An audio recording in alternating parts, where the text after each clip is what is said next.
So after trying V12 for a while, I have to say I think they're still gonna only hit level 3 on hardware 3. They haven't fully shown us what hardware 4 is capable of, but if this is pushing the limits of hardware 3, we're probably not gonna go fully level 4 or 5. I'm not gonna be able to sleep while the car drives. This is probably as good as it's gonna get for a while. It's definitely promising that end-to-end has made it so good, but it still isn't quite good enough for me to recommend to all my friends and family. My friends and family have tried V12 and most of them are impressed, but the car still makes quite a few mistakes. If you watch the side-by-side comparison, it seems like V12 does better than V11 in quite a few scenarios. It definitely feels a lot smoother, but it's also slower and more hesitant. In a couple of the drives I did, even with less traffic, the car was a little hesitant to go over the speed limit. This is okay, but it does make the drive longer, and it made it a lot harder to sync up the videos.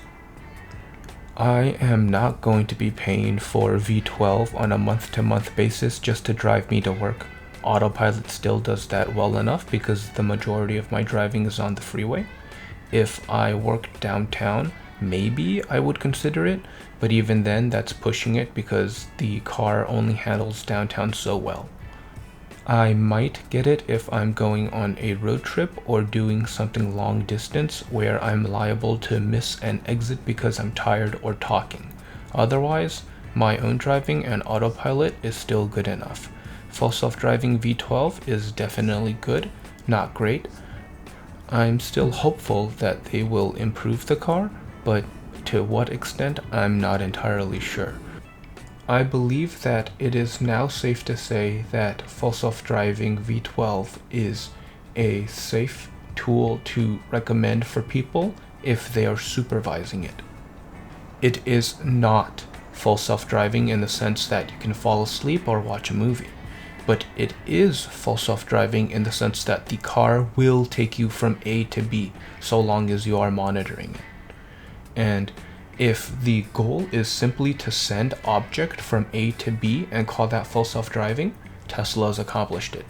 100%. Surprisingly, right?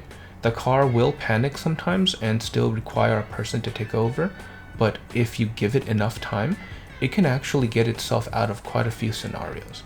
Given that they're going to be updating it so that it can reverse and do 3-point turns, I genuinely believe that the car is going to be used for delivery services sooner rather than later. Will it be without a driver? That is still yet to be seen. If we were to set it off in a rural area with pizzas or food in the trunk and nags were turned off, I believe that this car would be able to serve as an autonomous vehicle. Would it be a good one that other people are happy to be on the streets with? No, definitely not. But will it work? Yes, surprisingly.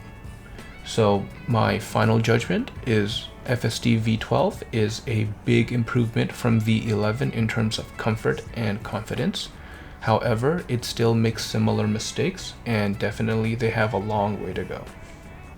I would say that FSD V12 currently drives very similarly to an 18 or 19-year-old who is a little drunk or high. They're able to perform the functions. They can actually do it kind of well, but when the scenario gets slightly complex or when a car approaches your car, it's gonna panic. So take that as you will. I wouldn't necessarily bet my life on it, but if I was tired and I had FSD on, I would still feel comfortable having it take me home. I just wouldn't feel comfortable falling asleep or losing consciousness or anything while it's running.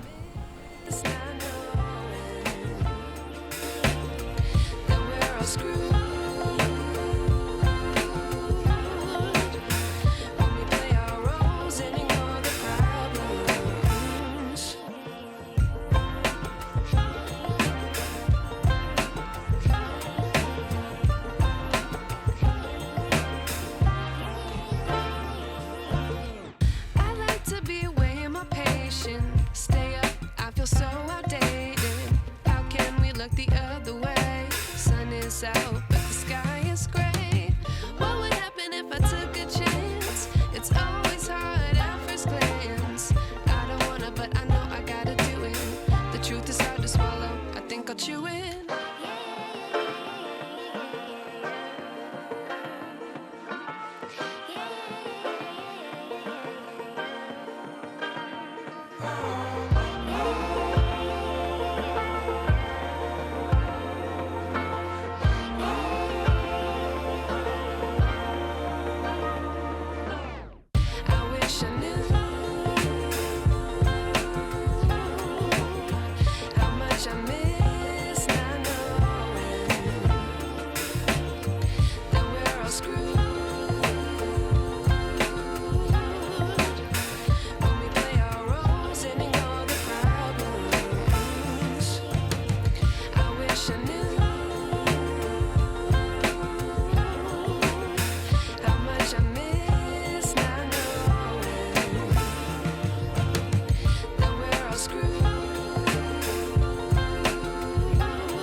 I wish I knew.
You're chilling in the rain.